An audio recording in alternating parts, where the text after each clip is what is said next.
Добро утро! В новолуние в Лъв. Снощи в късните часове се случи това щастливо новолуние в най-силният за Слънцето знак Лъв и Луната, която го последва, идвайки от Рак, своята друга най-голяма сила, за да се срещнат и да се захранят за новият лунен месец. Този танц на Слънцето и Луната се случва всеки месец и ни дава надежда за ново начало. Надежда, че можем да променим нещата за себе си, независимо как сме живели до този момент, можем да направим крачка в това да се доближим до себе си, нашата същност, която е Лъва и Слънцето, повече. Да се свържем повече с емоциите си, нашата Луна, и да обединим своето съзнание и подсъзнание. Много често, особено когато в нашата рождена карта Слънцето и Луната се намират в нехармонични знаци, например Слънцето, да кажем, в Лъв, а Луната в Водолей. Това са противоположни знаци. Когато Слънцето и Луната се намират в противоположни знаци, в нас съществува тази дисхармония под една или по друга форма. Разбира се, противоположните енергии са допълващи, но ние прекарваме целия си живот в това да ги интегрираме. И лунната ни същност, която е нежната, женската, интуитивната, ни дърпа в една посока, а нашата мъжка същност, слънчевата ни същност, ни тегли към друга посока. Докато когато Слънцето и Луната са в хармонични знаци и когато се срещат, за да обединят своите сили, за да създадат нещо ново по време на новолуние, те са в изключително добра позиция. Разбира се, енергията на новата Луна все още е много малка. С нарастването на Луната и отдалечаването от Слънцето, тази енергия ще расте постепенно. Но всеки път тяхната среща е едно обещание, един импулс, една нова връзка, която се заформя. Мъжът и жената, които танцуват своя първи танц, когато са влюбени за първи път, когато виждат само най-доброто един в друг. И това е най-доброто в самите тях, проявено през другия. Тези първи моменти са моментите на новолуние, когато си даваме обещание, че ще бъдем добри, че ще бъдем винаги заедно. Когато свързваме нашата мъжка и женска същност в името на живот в цялост, в равновесие. Новолунието в Лъв е едно прекрасно обещание за свързване с нашата същност, с нашият автентичен аз, с това, което сме, независимо дали външният свят го одобрява или не. Лъвът има нужда да се чувства себе си, има нужда да проявява себе си по творчески начин. И всяко пребиваване на сянка или не в центъра, не в своя собствен център. Много често говорим за Лъв, че има нужда от светлината на прожекторите, има нужда постоянно да е център на внимание, но това е когато човек е неосъзнат, това е по-ниското проявление на знака. Във високото проявление на знака човек има нужда да бъде център, но на собствената си вселена, да бъде постоянно свързан със своя източник, вътрешен, неизчерпаем извор на живот. Това новолуние ни подканя да открием това, което ще сработи най-добре за нас. Да пребиваваме в ежедневието, което е най-добро за нашия собствен вътрешен ритъм, което означава да се храним, когато за нас е добре, да работим, да играем, да бъдем свързани както със себе си, така и със света навън по един хармоничен начин. Това, че аз искам да блестя и да се изявявам творчески, не означава, че спирам светлината за някой друг. Слънцето грее еднакво за всички ни. И има предостатъчно и премного ресурси за всички ни. Когато човек живее в изобилие, в изобилието на собствения си творчески опит и осъзнаване, тогава пред него няма невъзможни неща. Единственото, което може да попречи, е нашия собствен вътрешен ум. И тъй като това новолуние се случва в 6-ти астрологичен дом, който се свързва с рутината, с нашите навици, включително и хранителни навици, въобще нашият дневен ритъм на живот, отношенията с нашите колеги, нашето работно място представлява, нашето здраве също така, което се формира именно от здравословните навици, които извършваме през деня. Това новолуние поставя именно този фокус. В този 6-ти астрологичен дом се намира и Меркурий, който е ретрограден в Лъв, което ни подсказва, че ще намерим начин, може би, да се върнем към стар ритуал, който преди е работил за нас, но който може би сме забравили, загърбили. Нещо, което стои встрани от нас. То е много близо, но не виждаме. Погледнете за нещо такова, замислете се, има ли нещо, което в миналото сте започнали и сте спрели поради някаква причина. Сега е добър момент за това.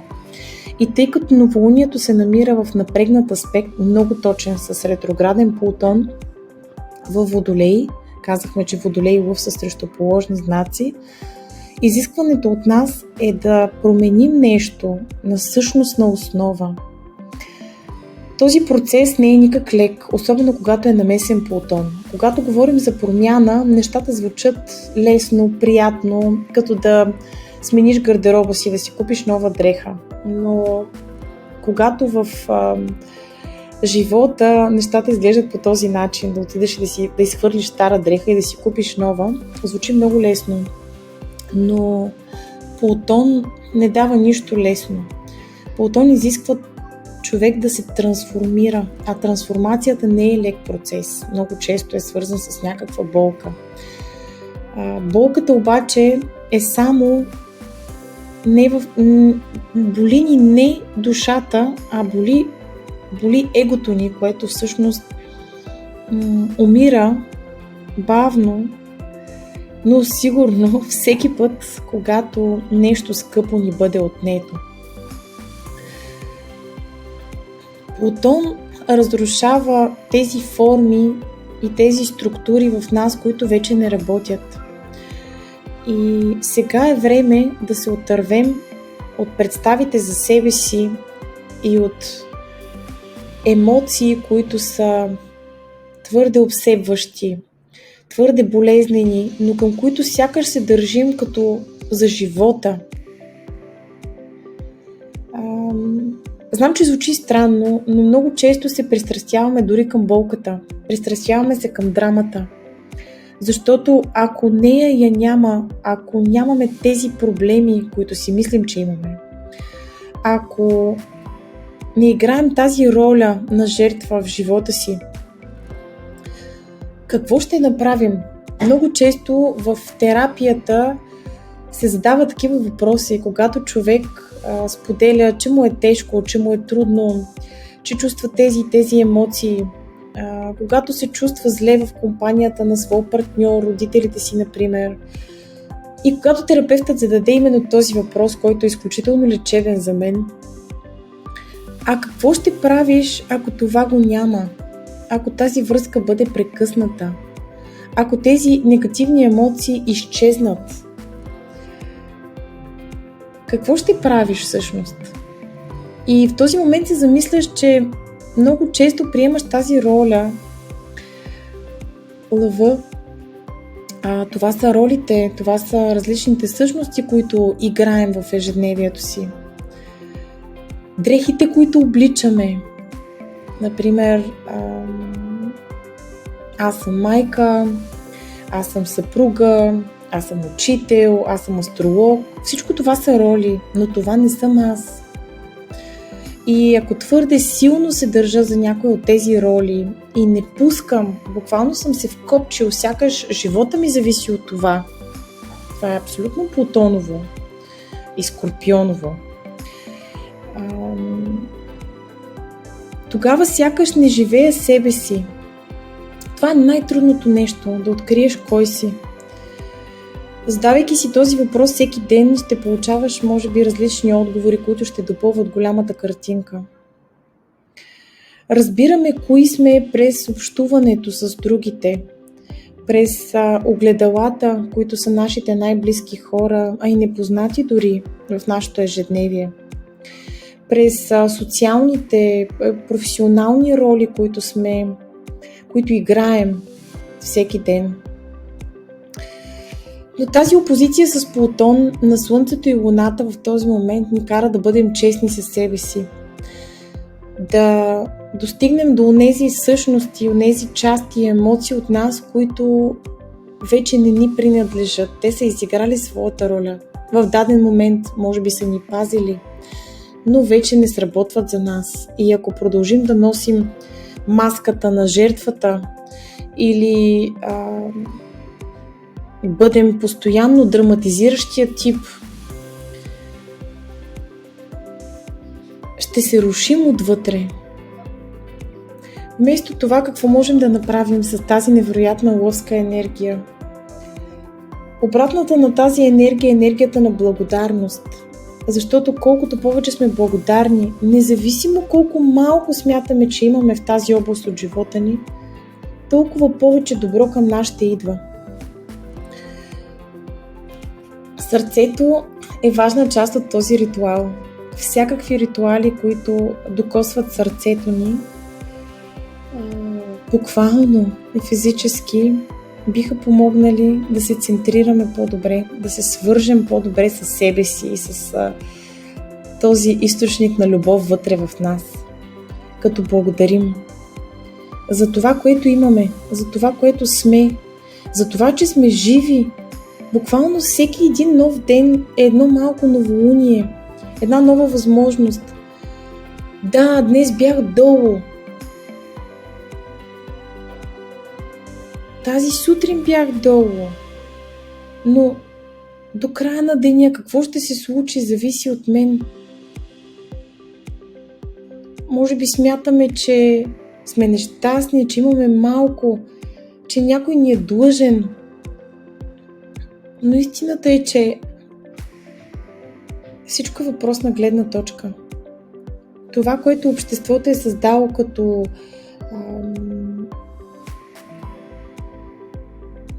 като условие за успешност, да кажем, да имаш семейство, да имаш деца, да си успял в работата си, да си амбициозен, да взимаш много пари.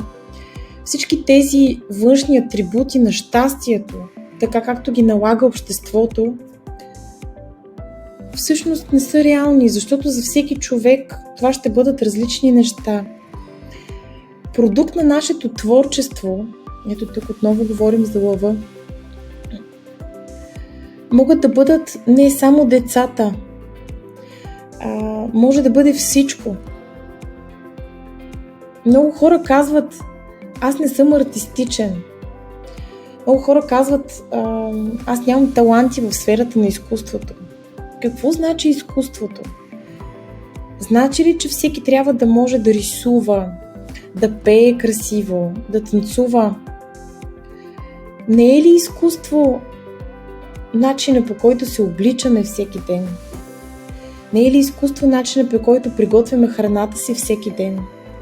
В който можем да вложим част от себе си, от любовта си и да я дадем на другите с това, което правим? Не е ли изкуство начина, по който говорим, по който пишем, по който се движим?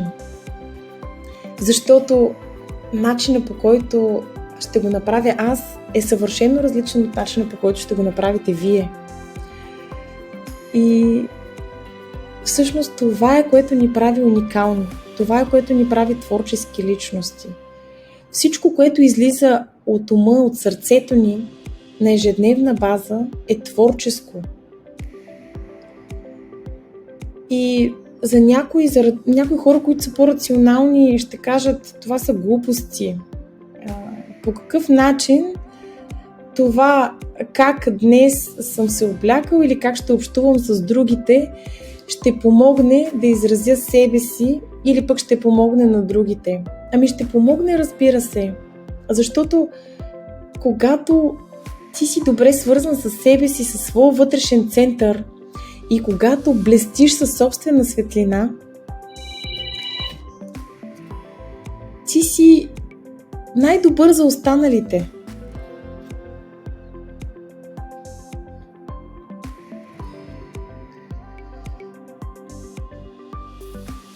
Затова не смятайте, че това е нещо глупаво. Напротив, всеки един жест, който окажем към другите, всяка една усмивка, всеки един комплимент, това повдига настроението на околните, повдига и нас, защото всяко добро, което изпратим към другите, се връща към нас.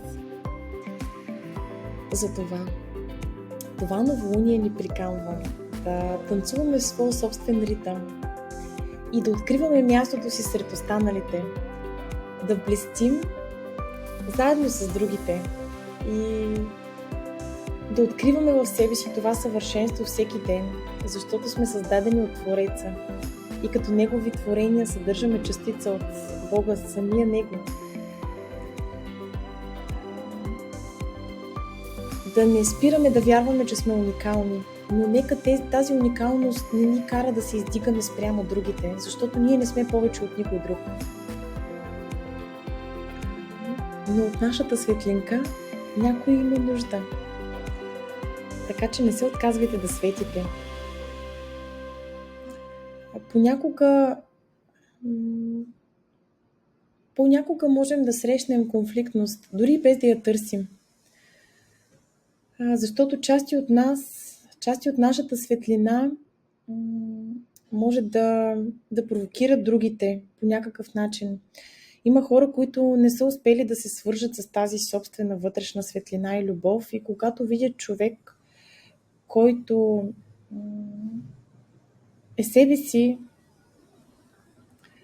те искат да са като него, но вместо да разпознаят това чувство в себе си и да се хванат за това усещане, да се свържат с него, да го открият в себе си, те започват да се опитват да помрачават този човек.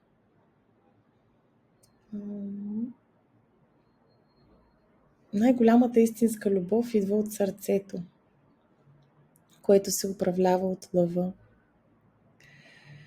В сърцето си сме най-чисти и ако позволим на всяка наша нагласа, всяко наше намерение, мисъл, решение да минава през сърцето, то тогава винаги ще сме добре.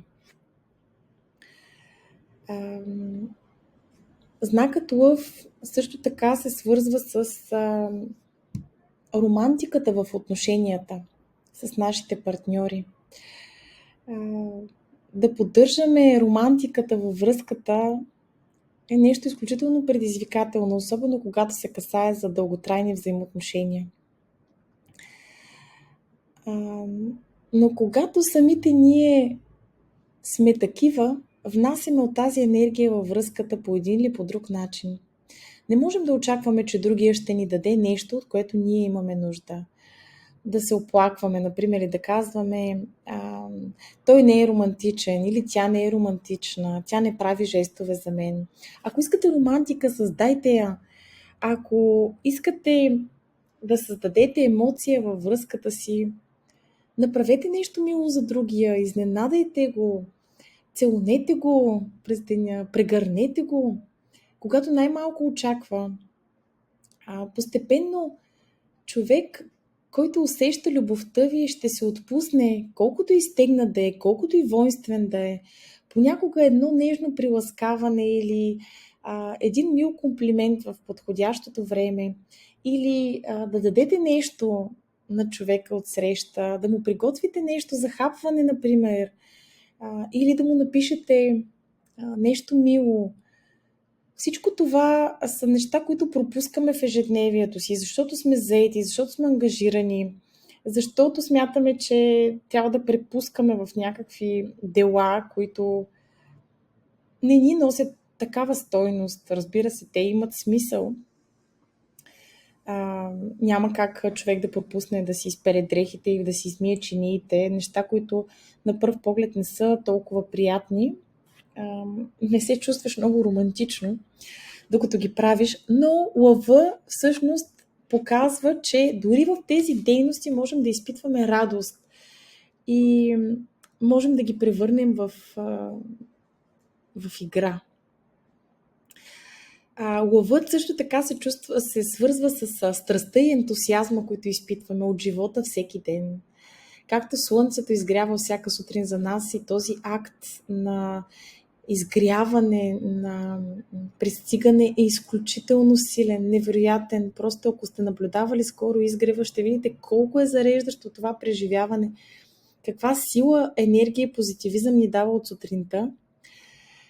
Същото и със слънцето вътре в нас. Всеки ден още със ставането си да изпитваме радост, ентусиазъм от този ден. Защото това е нещо, което не знаем какво ще ни се случи през днешния ден. Не знаем кое ще ни изненада. Не знаем какво ще създадем в този ден. Петър Дънов казва, че всеки ден трябва да сложим една нова мисъл в главата си, да направим нещо ново в деня си. Да внесем нещо ново в живота си.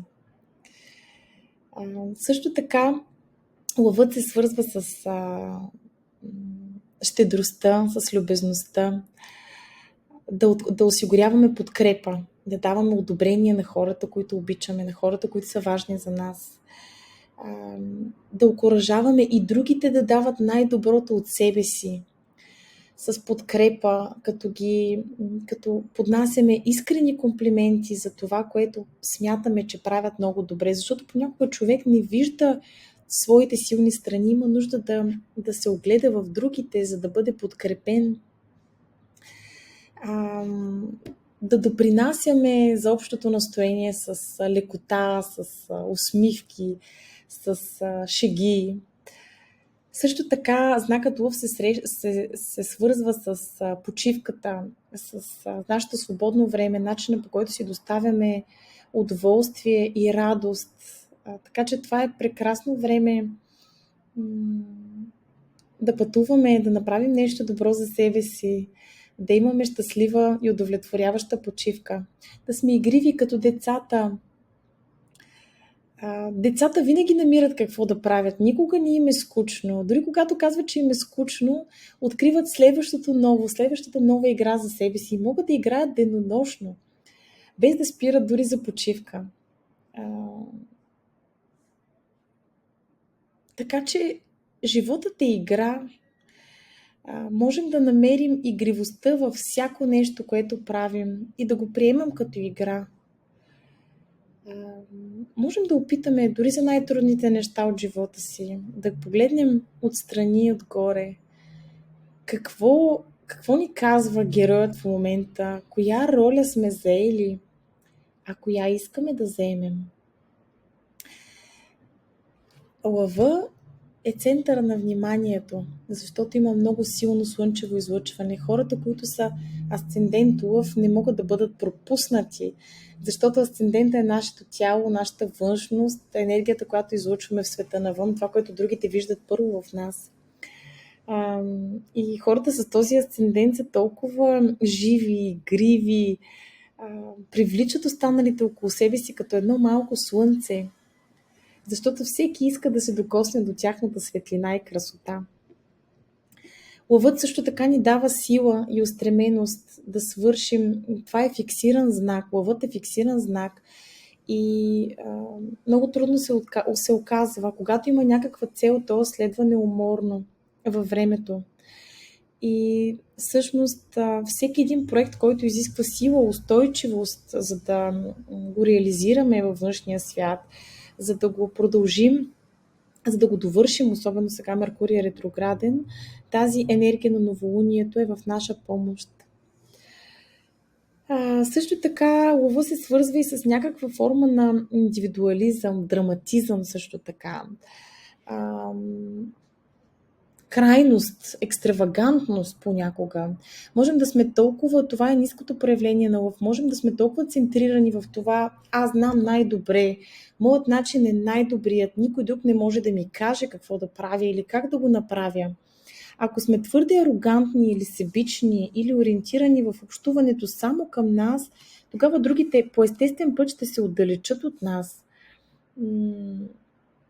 Общуването, взаимоотношенията са обмен, надаване и получаване. Ако човек търси да получи само за себе си, той не се е свързал със своя вътрешен център. Той търси отвън, за да се захрани. Знаете, има хора, които се явяват като енергийни вампири, така наречени. Това не означава, че тези хора са лоши, това означава, че тези хора са неосъзнати за начина, по който черпят енергия. Много често през драмата, през конфликта, тези хора черпят от нашата енергия. Нали знаете, когато се скарате с някой, дори да не искате да се карате, другия някак си ви оплита в мрежите си, защото той е ниско долу, енергията му е ниско. И когато свършите, ако вие се увлечете и влезете в неговия филм, в неговия конфликт, накрая се усещате изцедени без никаква енергия, а другият човек е вече повдигнат, той си е взел, захранил се. Така че ако се храните през драмата, по този начин енергийният обмен не се случва по добър начин за двете страни и няма да сте желан събеседник. Сега е момента, в който да се освободим от това чувство, че сме повече от останалите и че животът дължи нещо повече на нас, а на другите не. Добър момент за освобождаване. Да, също така от вредни навици, между другото. Това новолуние ще ни помогне да се освободим от нещо, което сме искали преди да въведем нова рутина в живота ни, която работи за нас, а не против нас. Така че ако имате някой вреден навик или въобще емоционални реакции също така, защото и Луната е тук, тази емоционална реактивност, добър момент е да се освободим от това нещо и да открием съзидателен начин, по който да изведем тази емоция от себе си, без да нараняваме другите около нас. Да сме много внимателни в партньорските взаимоотношения. Винаги си повтарям това. Искам да съм щастлив или искам да съм прав. Бъдете щастливи, бъдете озарени от вътрешната си светлина. Радвам се, че бяхме заедно. За мен беше удоволствие.